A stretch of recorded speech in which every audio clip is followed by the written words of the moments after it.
Hi guys! To understand the feature aspects handover, let's start from the end.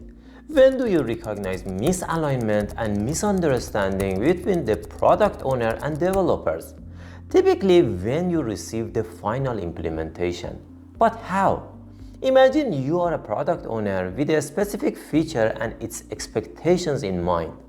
After developers complete the work, you review it to discover any deviation from your original expectation.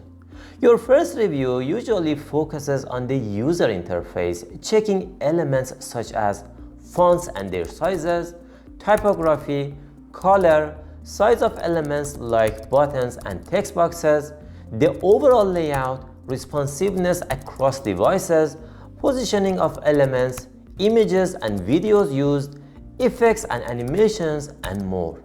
Next, you examine the feature's behavior, including all interactive elements like buttons, links, and drop-downs, how data is displayed, tables, lists, cards, pagination, sorting, and filtering, input validation, correct and incorrect inputs, error messages and their placement, permissions and UI changes based on user roles, testing the happy path to ensure everything works as intended, testing all sad paths to confirm unintended scenarios are handled properly, verifying all business logic, and other types of behaviors.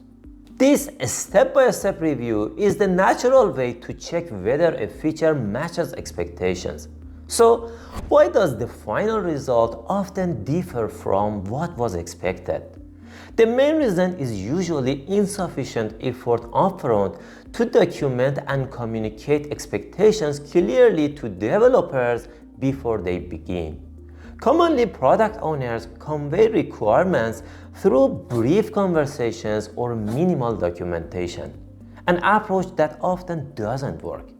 For a robust feature aspects handover, you should prepare at least two things: visual design and acceptance criteria.